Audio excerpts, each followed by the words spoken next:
नमस्कार दोस्तों, स्वागत है आप सभी का न्यू सक्षम क्लासेस में।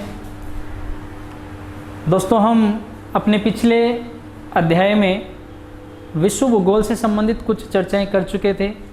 आज वर्ल्ड ज्योग्राफी के अंतर्गत हम एक नया चैप्टर शुरू करने जा रहे हैं जिसका नाम है महाद्वीप व महासागर। देखिए, कोई भी कॉम्पिटिटिव एग्ज़ाम उसके अंतर्गत अगर देखा जाए तो हम अलग अलग तरीके से महाद्वीप और महासागरों से संबंधित बहुत सारे प्रश्न देखते हैं। साइंस की अगर बात करते हैं दोस्तों, तो जैवमंडल के अंतर्गत हम स्थलमंडल और जलमंडल को पढ़ते हैं, वही महाद्वीप और महासागरों से संबंधित हमारा चैप्टर रहता है। यहाँ महाद्वीप एवं महासागरों में सबसे पहले हम जो चर्चा करने वाले हैं वो जैवमंडल के एक पार्ट के रूप में जलमंडल की चर्चा करने वाले हैं। दोस्तों, अपने पिछले अध्याय में हमने वायुमंडल से संबंधित जो है एक चैप्टर कंप्लीट कर लिया था, वायदा पेटियाँ वगैरह भी हो गई थी। ठीक है, आज हमारा जो चैप्टर है वो जलमंडल से संबंधित है। अब देखो, जलमंडल से संबंधित जो प्रश्न हैं वो कैसे कैसे पूछे जा सकते हैं। आप सभी के माइंड में आ रहा होगा कि भाई जलमंडल के अंतर्गत हम जल चक्र को पढ़ते हैं, ठीक है, महासागरों को पढ़ लेते हैं। देखो, यहाँ महासागरों के साथ साथ उनकी विभिन्न जो विशेषताएं हैं उन विशेषताओं की भी हम दोस्तों चर्चा करेंगे। सबसे पहले तो यह है कि भाई विश्व के अंतर्गत जो जल का विस्तार है वो कितना है। उत्तरी गोलार्ध, दक्षिणी गोलार्ध की अगर हम बात करते हैं तो जल का विस्तार कितना है। इसके बाद में कौन कौन से महासागर जो हैं वो कौन सी स्थिति में हैं, उनकी विशेषताएं क्या क्या हैं, उनका आकार कैसा है, वहाँ से संबंधित कुछ जलधाराएँ या फिर जल संधियों की अगर हम बात करें तो अनेकों ऐसे प्रश्न हैं जो हमें देखने को मिलेंगे। तो प्रैक्टिकली इसको लेते हैं। सबसे पहले चीज़ तो मैं आपको बताना चाहता हूं दोस्तों कि जल को अगर पढ़ रहे हैं तो विश्व जल दिवस, विश्व जल दिवस कब मनाया जाता है। ज्योग्राफी के अंतर्गत काफ़ी सारे दिवस हैं जो हमसे बार बार रिवाइज कर करके पूछे जा चुके हैं। यहाँ हम बात कर रहे हैं विश्व जल दिवस की। तो देखिएगा, 22 मार्च को विश्व जल दिवस मनाया जाता है। 22 अप्रैल को पृथ्वी दिवस भी मनाया जाता है। 22 मई की बात करें दोस्तों तो विश्व जैव विविधता दिवस भी मनाया जाता है। तो काफ़ी ऐसे दिवस हैं जिनकी चर्चाएं आगे वाले चैप्टर में भी हम करते रहेंगे। ठीक है, फिलहाल यहाँ हम बात कर रहे थे विश्व जल दिवस की। तो विश्व जल दिवस जो है वो 22 मार्च को मनाया जाता है। अब देखिएगा,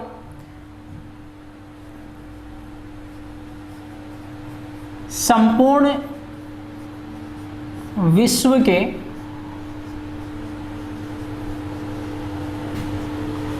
अधिकांश भाग पर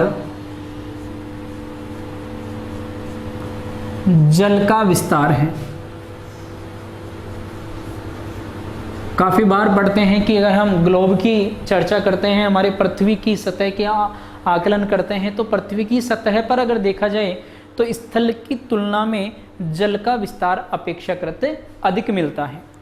यहाँ दोस्तों हम एक प्रतिशत के आधार पर इसको समझेंगे कि संपूर्ण जो ग्लोब है या पृथ्वी है इसके लगभग कितने प्रतिशत भाग पर जल का विस्तार है। तो जल का विस्तार आ जाता है लगभग 70.8% भाग पर। हमारी जो पृथ्वी है, इस पृथ्वी की सरफेस की अगर बात करते हैं दोस्तों तो लगभग 71% भाग पर, एग्जैक्ट जो आंकड़ा हमें प्राप्त हो रहा है वो है 70.8% भाग पर जल का विस्तार है। और शेष जो रह जाता है यहाँ स्थल का विस्तार आ जाता है हमारे पास में 29.2% भाग पर। तो विश्व के कितने प्रतिशत भाग पर जल का विस्तार है, 70.8% भाग पर, और विश्व के कितने प्रतिशत भाग पर स्थल का विस्तार है, तो 29.2% भाग पर स्थल है। ठीक है, अब बात आती है कि साहब हमारी जो पृथ्वी है, इस पृथ्वी को हमने यहाँ 0 डिग्री लैटिट्यूड के आधार पर विभाजन कर दिया। 0 डिग्री अक्षांश रेखा, जिसे हम भूमध्य रेखा भी कह सकते हैं दोस्तों, भूमध्य रेखा। इस भूमध्य रेखा के आधार पर अगर देखें तो पृथ्वी का एक तो उत्तरी गोलार्ध हमें प्राप्त हो रहा है, एक पृथ्वी का दक्षिणी गोलार्ध हमें प्राप्त हो रहा है। अगर हम उत्तरी गोलार्ध की बात करते हैं यहाँ, तो उत्तरी गोलार्ध के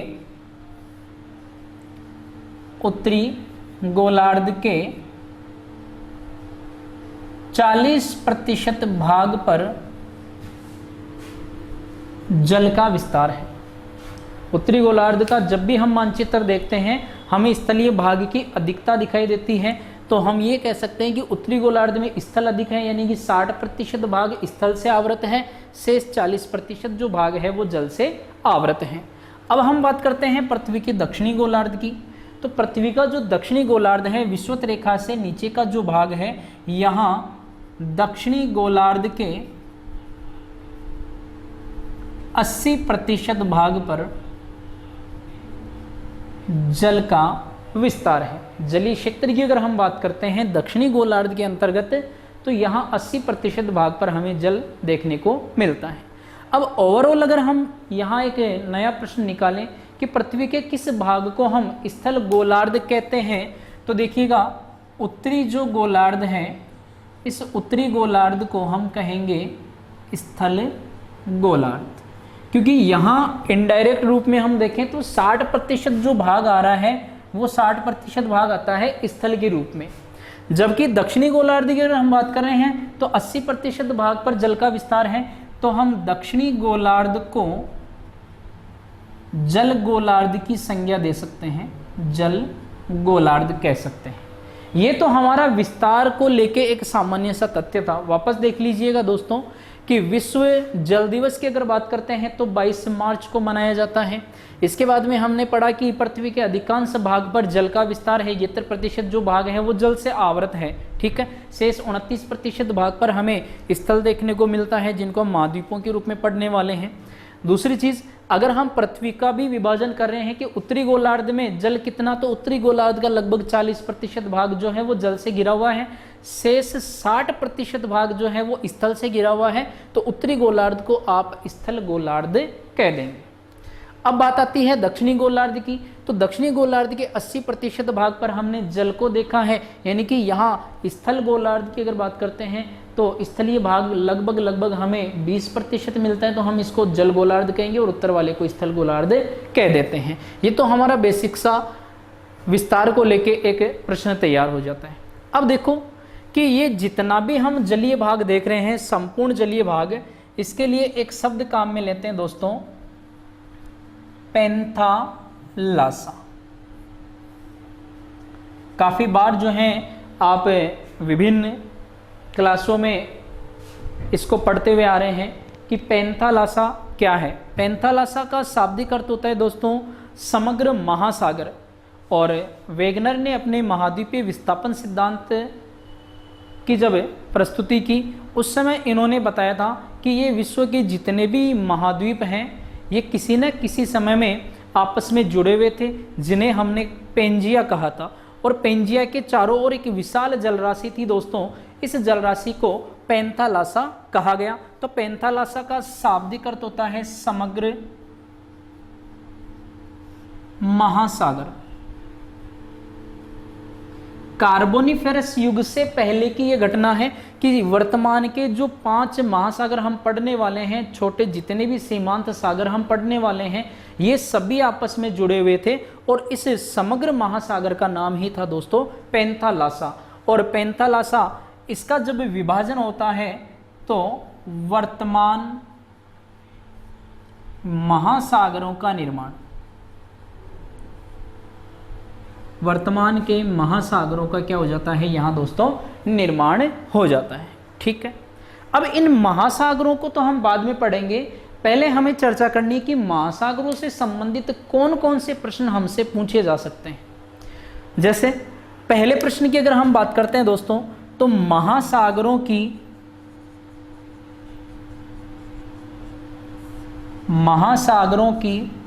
औसत लवणता, औसत लवणता एक महत्वपूर्ण प्रश्न है कि कि सागरीय जो जल है, इस सागरीय जल में सर्वाधिक मात्रा में कौन सा लवण पाया जाता है। लेकिन उससे पहले हमने यह बात की कि औसत लवणता कितनी। अब ये औसत लवणता का मतलब कि अगर हम महासागरों का 1000 ग्राम जल लेते हैं, इस 1000 ग्राम जल में लवण की मात्रा हमें कितनी प्राप्त होती है, ये औसत हमारे पास में कितना आ रहा है दोस्तों। तो देखिएगा औसत लवणता हमें प्राप्त होती है 34.8। अगर हम 1000 ग्राम सागरीय जल लेते हैं, उसमें लवण हमें जो प्राप्त होते हैं वो 34.8 ग्राम प्रति 1000 ग्राम। 34.8 यानी राउंड फिगर में हम ये कह सकते हैं कि लगभग 35 ग्राम जो लवण है वो हमें 1000 ग्राम जल से प्राप्त हो जाते हैं। लेकिन बात कर रहे हैं कौन से जल की, यहाँ महासागरों के जल की बात कर रहे हैं दोस्तों, ठीक है। दूसरा कि समान लवणता, समान लवणता वाले स्थानों को मिलाने वाली रेखा, कोई ऐसी रेखा है जो समान लवणता वाले स्थानों को मिला देती है। जैसे समान तापमान के लिए हम काम में लेते हैं आइसोथर्म को, ठीक है। समान वायुदाब के स्थानों को मिलाने के लिए हम बात करते हैं आइसोबार की, ठीक है। ऐसे ही अगर हम बात करते हैं कि लवणता अगर किन्हीं दो स्थानों की समान है तो उनको दर्शाने के लिए हम किन रेखाओं का प्रयोग करेंगे। तो यहां पर जवाब होगा हमारा आइसोहेलाइन। आइसोहेलाइन दोस्तों समान लवणता वाले स्थानों को मिलाने वाली रेखा हो जाती है। औसत लवणता हमारे पास में आ रही है लगभग 34.8 ग्राम प्रति 1000 ग्राम के रूप में हमें प्राप्त हो जाती है। अब देखो एक महत्वपूर्ण प्रश्न है कि विश्व में सर्वाधिक लवणता किसकी है। एक तो ये प्रश्न। दूसरा प्रश्न, विश्व में सर्वाधिक लवणीय सागर कौन सा है। विश्व में सर्वाधिक लवणीय सागर कौन सा है। तो देखिएगा विश्व में सर्वाधिक लवणता की बात करते हैं, सर्वाधिक लवणता वाला जलाशय। अगर प्रश्न ये बनता है कि कौन सा जलाशय है जिसकी लवणता सर्वाधिक है, तो यहां पर हम बात करेंगे दोस्तों, एक झील है लेक वॉन, और लेक वॉन जो झील है ये टर्की से संबंधित है, ठीक है। दूसरा, अगर हमें सर्वाधिक लवणता वाला सागर पूछ लेता है, सर्वाधिक लवणता वाला सागर,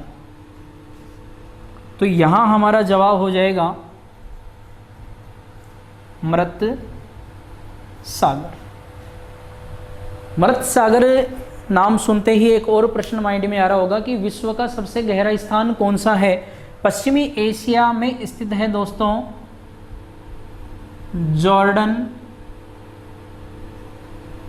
और इजराइल के मध्य स्थित, जॉर्डन और इजराइल सीमा पर स्थित एक क्षेत्र है मृत सागर। इसकी लवणता इतनी है कि यहाँ पर जीवों का विकास नहीं हो सकता, इसीलिए इसका नाम यहाँ कहा गया है मृत सागर।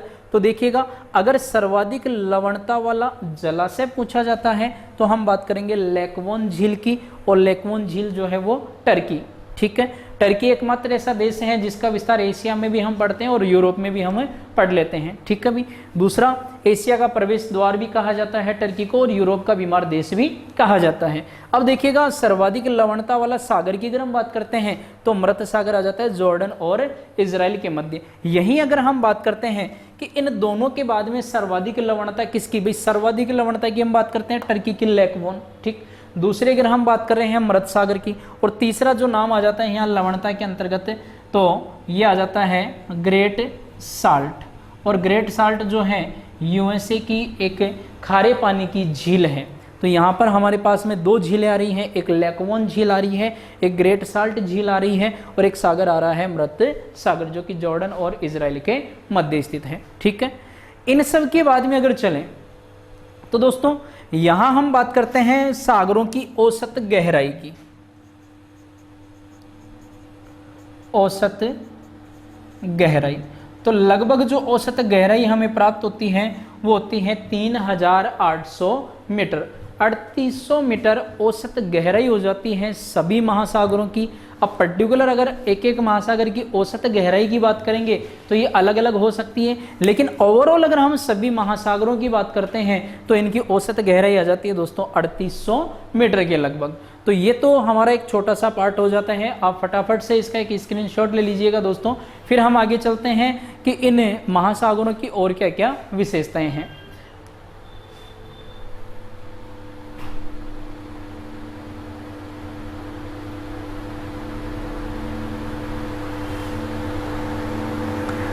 चलिएगा, यहाँ एक छोटी सी बात और कि हम जब लवणता को पढ़ रहे हैं तो लवणता के अंतर्गत हमें कौन कौन से लवण देखने को मिल जाते हैं।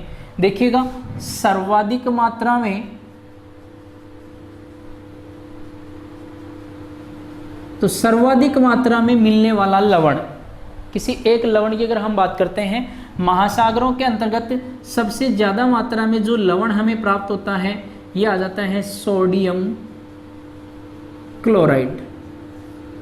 सागरीय जल में सर्वाधिक मात्रा में मिलने वाला जो लवण है ये लवण आ जाता है सोडियम क्लोराइड। इसके बाद में अगर हम बात करते हैं तो यहाँ पर आता है मैग्नीशियम क्लोराइड।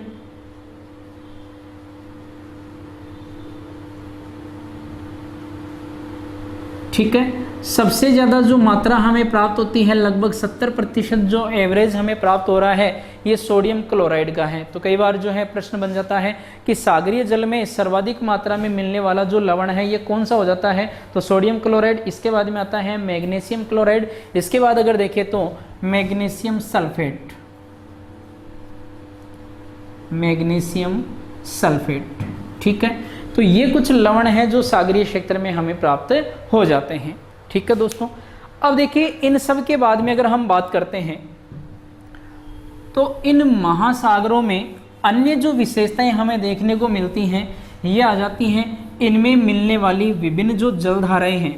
तो जलधाराओं को हम महासागरों के साथ में पढ़ेंगे, लेकिन जलधाराओं की जो गति है, इस गति से संबंधित जो प्रश्न हैं वो हमसे पूछ लिए जाते हैं कि सागरीय जो जल की गति है,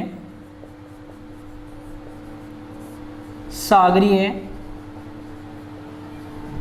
जलधाराओं की गति, ये एक इकाई आती है नॉट इकाई में मापी जाती है। सागरीय जो जलधाराएं होती हैं इन जलधाराओं की अगर गति की हम बात करते हैं तो ये नॉट इकाई में मापी जाती हैं दोस्तों। ठीक है, तो ये सामान्य विशेषताएं हैं। अब हम बात करेंगे उन 5 महासागरों की, जो वर्तमान के हम 5 महासागर अभी बात कर रहे थे, इन 5 महासागरों की हम बात करेंगे और इन महासागरों की कुछ जो विशेषताएं हैं इनकी भी बात कर लेंगे। एक छोटा सा प्रश्न और है दोस्तों कि सागरीय क्षेत्र में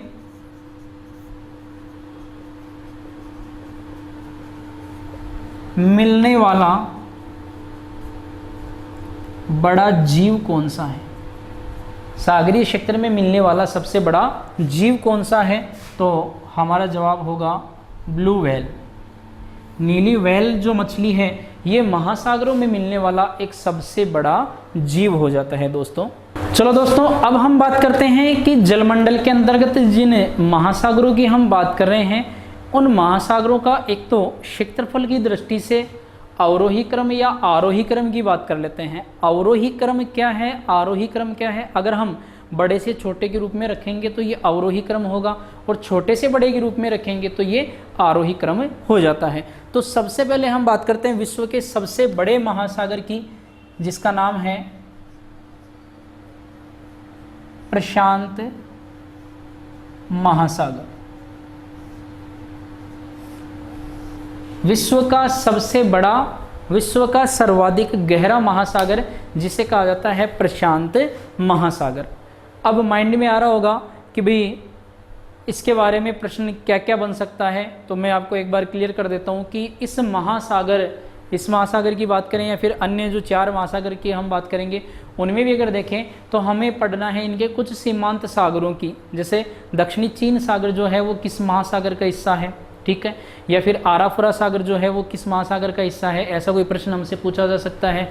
या फिर बेरिंग सागर के बारे में बात कर लें। महासागरों के सीमांत सागरों के साथ साथ हमें उनकी जल संधियों की भी बात करनी है कि कौन सी जल संधियां हैं जो एक महासागर को दूसरे महासागर से जोड़ देती हैं। जैसे प्रैक्टिकली अगर देखा जाए तो यहाँ पर एग्जाम्स में बार बार जो है स्वेज नहर का नाम आप सुन रहे हो, हालांकि प्रशांत महासागर से संबंधित नहीं है। पनामा नहर की आप बात कर रहे हो, ये प्रशांत महासागर से संबंधित रहेगी क्योंकि प्रशांत महासागर को अटलांटिक महासागर से जोड़ने का काम कर देती है। ठीक है, तो ऐसे ही बेरिंग जल संधि की भी हम बात कर लेंगे। तो कुछ जल संधियाँ हैं, इंपॉर्टेंट सीमांत सागर बात करनी है, जल संधियों की बात करनी है, कुछ द्वीप समूह हमें पढ़ लेने हैं, अन्य कुछ विशेषताएं हैं उनके बारे में भी हमें चर्चाएं करनी है और जलधाराओं के बारे में हमें विशेष रूप से चर्चाएं करनी होंगी। तो चलिए आते हैं, हमें एक छोटा सा डायग्राम बनाना है दोस्तों इसका। और डायग्राम की अगर हम बात कर रहे हैं तो आपको सभी को पता होगा कि ज्योग्राफी जो है वो टोटली मैप का खेल है। जब तक हमें मैप नहीं आएगा तब तक हम भूगोल को इतना बढ़िया तरीके से नहीं पढ़ सकते। ठीक है, प्रैक्टिकल सब्जेक्ट है तो क्यों ना हम मानचित्रावली को साथ में लेके चलते हैं। आपको ये भी पता लग गया होगा कि भाई प्रशांत महासागर जो है वो किन महाद्वीपों के साथ में सीमा बनाता है। तो फटाफट से यहाँ देख लेते हैं हम।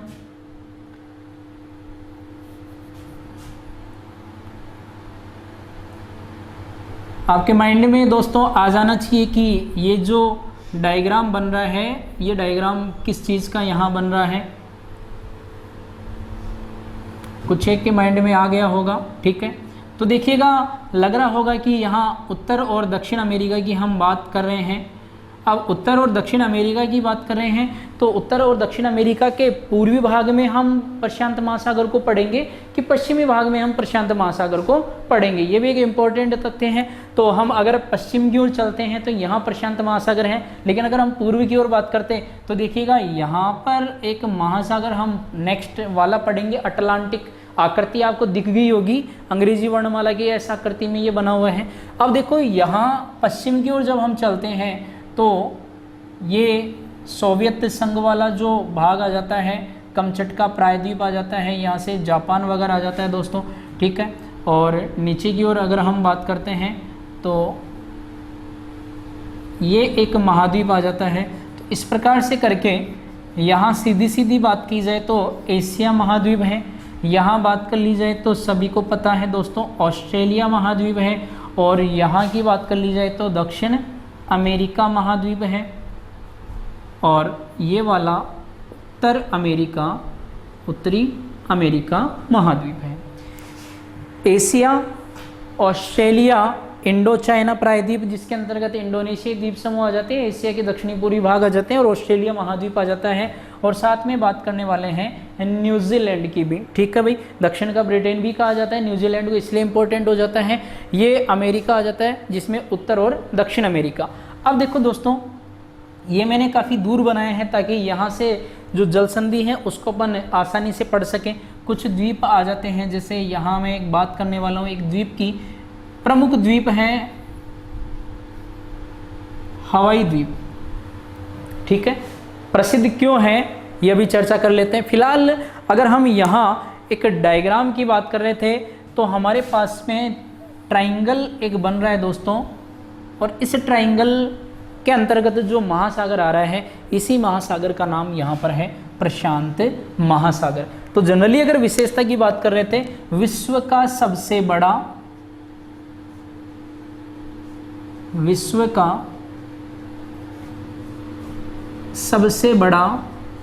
एवं सर्वाधिक गहरा महासागर, सर्वाधिक गहरा महासागर। ठीक, दूसरा जो हमारे लिए प्रश्न तैयार है यहाँ दोस्तों, इसकी आकृति पूछी जा सकती है। भाई प्रशांत महासागर की आकृति कैसी है, तो आप सभी को दिखाई दे रहा है इसकी आकृति जो है वो त्रिभुजाकार आकृति है, ट्रायंगल रूप में है। ऊपर से शीर्ष भाग है, नुकीला है, और आधार जो है इसका काफ़ी विस्तृत है, जो कि यहाँ से इंडो चाइना और यहाँ की अगर बात करते हैं तो दक्षिण अमेरिका आ जाता है।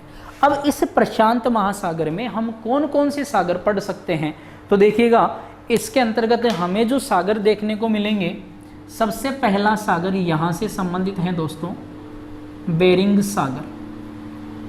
उसके बाद में यहाँ अगर हम बात करते हैं जापान सागर, दक्षिणी चीन सागर, पीला सागर, ठीक है। यहाँ की बात कर लेते हैं, अलास्का की खाड़ी,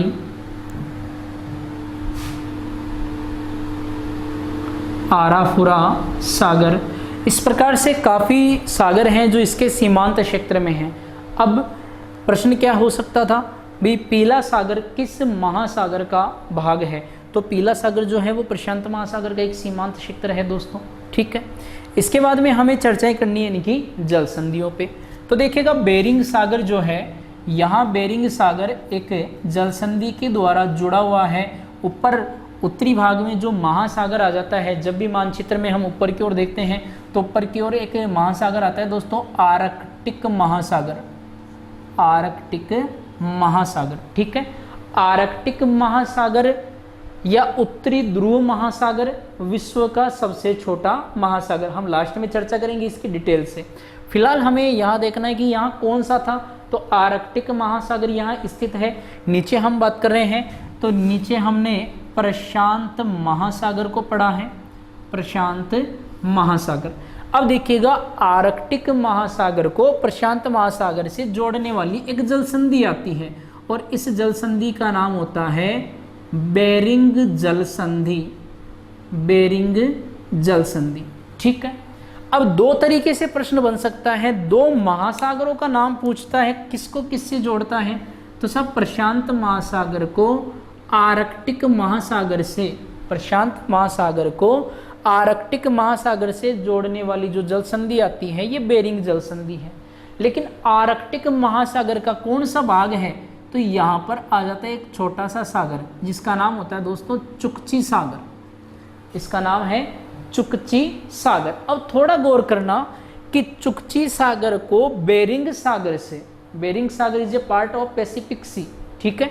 तो बेरिंग सागर को चुकची सागर से जोड़ने वाली जो जल संधि आ जाती है इसे कहा जाता है बेरिंग जल संधि, ठीक है भाई। या फिर हम ये कह सकते हैं कि आर्कटिक महासागर को प्रशांत महासागर से जोड़ने वाली जल संधि आती है तो भी हम कहेंगे बेरिंग जल संधि। दो तरीके से ये प्रश्न बन जाता है।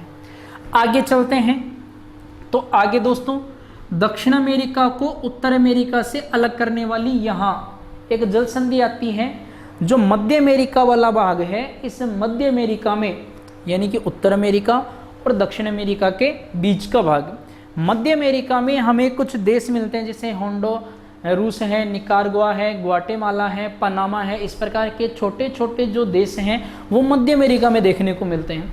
इस मध्य अमेरिका का एक जो देश अभी हमने बोला है पनामा, इस पनामा स्थल खंड को काटा गया और पनामा स्थल खंड को काटकर एक नहर का निर्माण कर दिया गया। इसी का नाम होता है दोस्तों पनामा नहर। और काफ़ी सारे एग्जाम में ये नहर पूछी गई है। पनामा नहर किन किन को जोड़ती है? तो सीधी सीधी बात करें दोस्तों, ये वाला जो भाग आप देख रहे हो ये प्रशांत महासागर है और जब हम इस पनामा जल संधि से होकर गुजरते हैं पूर्व की ओर, पूर्वी दिशा की ओर जाते हैं तो यहाँ पर जो महासागर आ जाता है इस महासागर का नाम होता है अटलांटिक महासागर। अटलांटिक महासागर को प्रशांत महासागर से जोड़ने वाली जल संधि कौन सी है? तो जल संधि आ जाती है पनामा नहर। अब इस पनामा नहर की कोई विशेष बात भी, नहरें तो हैं जैसे स्वेज नहर पे जब भी प्रश्न बनता है तो बात आती है विश्व की सबसे व्यस्ततम नहर प्रणाली कौन सी है? तो विश्व की सबसे व्यस्ततम नहर प्रणाली आती है स्वेज नहर, ठीक। अगर पनामा नहर पे हम किसी प्रश्न की बात करते हैं तो प्रश्न कैसे हो सकता है दोस्तों? देखिएगा 1914 ईस्वी में इसका निर्माण हुआ था। 80 किलोमीटर लंबी ये नहर आ जाती है, ठीक है। और 80 किलोमीटर लंबी ये जो नहर है यहाँ एक छोटा सागर आ जाता है कैरेबियन सागर, कैरेबियन सागर। प्रश्न की प्रकृति में वापस आपको लाना चाहूँगा कि जब हमने बात की थी कि पीला सागर किस महासागर का भाग है तो साहब प्रशांत महासागर का। अब दूसरे प्रश्न का जवाब आप दे दो कि कैरेबियन सागर किस महासागर का भाग है? अटलांटिक महासागर का एक पार्ट है कैरेबियन सागर, ठीक है। इस कैरेबियन के साथ में भी प्रश्न बन जाता है। कई बार क्या होता है अटलांटिक को साइलेंट कर लेता है प्रश्न में, और वो डाल देता है कि पनामा नहर जोड़ती है, और वहां दे दिया उसने प्रशांत महासागर को कैरेबियन सागर से। अब मान लो अपना पढ़ा हुआ था अटलांटिक, अपन तो क्या सोचेंगे, तो प्रश्न ही गलत हो गया, ठीक है ना। तो प्रशांत महासागर को अटलांटिक से जोड़ती है, ये भी सही है, और प्रशांत महासागर को कैरेबियन सागर से जोड़ती है, यहां पर भी हमारा प्रश्न सही है। 80 किलोमीटर लंबी इस नहर का निर्माण 1914 ईस्वी में हो गया था, ठीक है। ये पश्चिमी अमेरिकी देशों को दक्षिणी पूर्वी अमेरिका से जोड़ देता है, ठीक है। दूसरी विशेष बात यह है कि दो बड़े महासागरों को जोड़ने का काम कर रहा है, लेकिन सबसे बड़ी जो विशेषता है वो अभी तक हमारे सामने नहीं आई। यहाँ प्रशांत महासागर के जल का तल और अटलांटिक महासागर के जल के तल में अंतर है, क्योंकि पृथ्वी तो गोलाभ आकृति की है, ठीक है। तो यहाँ जल के तल में अंतर होने के कारण लिफ्ट बनाई गई है, जैसे ऊपर चढ़ने और नीचे उतरने के लिए हम लिफ्ट का प्रयोग करते हैं दोस्तों, ठीक ऐसे ही एक लिफ्ट सिस्टम चलता है। तो कौन सी नहर प्रणाली है जो लिफ्ट सिस्टम पर आधारित है, ये एक यूनिक प्रश्न हमारे लिए तैयार है यहाँ पर। तो आपका जवाब होगा पनामा नहर विश्व की एकमात्र ऐसी नहर प्रणाली है जो लिफ्ट सिस्टम पर आधारित है। यहाँ 3 लोक बनाए गए हैं और तीनों लोकों में अलग अलग लोक में अलग अलग लिफ्ट हैं, और पानी भर के जहाज को ऊपर उठाया जाता है, फिर नेक्स्ट लिफ्ट में उसको ले जाया जाता है, उसके बाद में लोक बंद कर दिया जाता है, वहाँ पानी भरा जाता है, और इस प्रकार से अटलांटिक महासागर से प्रशांत महासागर की जो है वो जहाज़ों की यात्राएं पूरी होती हैं। तो दूसरा महत्वपूर्ण जो हमारा बिंदु यहाँ था ये पनामा नहर को लेके था। पहली जो नहर हमने पढ़ी है देखना, बेरिंग जल संधि की हमने बात की है। दूसरी जो नहर हमने पढ़ी है यहाँ पर पनामा जल संधि की हमने बात कर ली, पनामा नहर। अब तीसरा आगे चलते हैं तो देखिएगा प्रशांत महासागर का जो दक्षिणी भाग है और यहाँ से अटलांटिक महासागर का जो दक्षिणी भाग है, जब हम दक्षिण अमेरिका को पढ़ते हैं तो दक्षिण अमेरिका के दक्षिणी भाग में अर्जेंटीना के दक्षिण में कुछ द्वीप आ जाते हैं, यहाँ फ्यूगो द्वीप, ठीक है। इस फ्यूगो द्वीप के आसपास 2 जल संधियों को पढ़ने वाले हैं दोस्तों। एक जल संधि तो उस व्यक्ति के नाम पर है जिसने सबसे पहले जलीय मार्ग से पृथ्वी का एक चक्कर पूरा कर लिया था। कौन सा नाविक था जिसने जल मार्ग के द्वारा एक चक्कर पृथ्वी का सबसे पहले पूरा किया था? तो जवाब आपके माइंड में आना चाहिए दोस्तों, बेसिक सा प्रश्न है। वह व्यक्ति जिसने सर्वप्रथम नाव के माध्यम से पृथ्वी की परिक्रमा कर ली थी, मैगेलन था वो, ठीक है। तो मैगेलन के नाम से एक जल संधि आ जाती है, यहां इसे हम कहते हैं मैगेलन जल संधि। मैगेलन जल संधि जोड़ रही है किसको? प्रशांत महासागर को। ये एक अलग बात है कि अब हम प्रशांत महासागर का अगर विभाजन करना चाहें तो ये उत्तरी प्रशांत महासागर होगा और ये दक्षिणी प्रशांत महासागर होगा। दक्षिणी प्रशांत महासागर को दक्षिणी अटलांटिक महासागर से जोड़ती है। दक्षिणी प्रशांत महासागर को दक्षिणी अटलांटिक महासागर से जो जल संधि जोड़ देती है, इस जल संधि का नाम होता है मैगेलन जल संधि, ठीक है। अब देखो इसके बाद में एक महत्वपूर्ण जल संधि और आती है दोस्तों। अगर हम दक्षिण वाले महाद्वीप की बात करते हैं कि पृथ्वी के सर्वाधिक दक्षिण में कौन सा महाद्वीप है, तो यहां पर महाद्वीप आ जाता है श्वेत महाद्वीप। माइंड में आ रहा होगा अंटार्कटिका, ठीक है। दक्षिणी ध्रुव महाद्वीप कह दो, श्वेत महाद्वीप कह दो, या अंटार्कटिका महाद्वीप कह दो। तो यहां जब हम अंटार्कटिका महाद्वीप की बात करते हैं, अंटार्कटिका, ये अंटार्कटिका का एक भाग है, अंटार्कटिका महाद्वीप का एक भाग है। पाल्मर प्रायद्वीप, महाद्वीपों में चर्चा करेंगे कि बर्फ मुक्त भाग कौन सा है, तब हम बात करेंगे इस पाल्मर प्रायद्वीप की, ठीक है। देखो अंटार्कटिका और दक्षिण अमेरिका, 2 महाद्वीप हमारे सामने हैं। दक्षिण अमेरिका और अंटार्कटिका के मध्य कौन सी जल संधि आती है? तो यहां पर जो जल संधि आ जाती है, इस जल संधि का नाम होगा दोस्तों ड्रेक जल संधि। ड्रेक जल संधि, ठीक है। तो ज़्यादा हमें यहाँ डिटेल में जाने की जरूरत नहीं है, सीधी सीधी बात कर लेते हैं। पहली जल संधि थी बेरिंग जल संधि, दूसरी आ जाती है पनामा जल संधि, तीसरी आती है मैगेलन जल संधि और चौथी आ जाती है ड्रेक जल संधि, ठीक है दोस्तों। तो ये 4 जल संधियाँ महत्वपूर्ण हैं। इनके अलावा अगर देखें तो टॉरस जल संधि आ जाती है यहाँ से, ठीक है, जो आराफुरा सागर को जो है प्रशांत महासागर से यहाँ जोड़ने का काम कर देती हैं। अन्य कुछ जल संधियाँ और भी आ जाती हैं, जैसे हम जापान को पढ़ेंगे। जापान जो है एक द्वीपीय देश है और जापान के जो उत्तर से दक्षिण की ओर द्वीप आते हैं, नाम सभी को पता होंगे, होक्काइडो, होन्शु, शिकोकू और क्यूशू। तो ये जो 4 द्वीप मिलकर जापान का निर्माण कर देते हैं दोस्तों।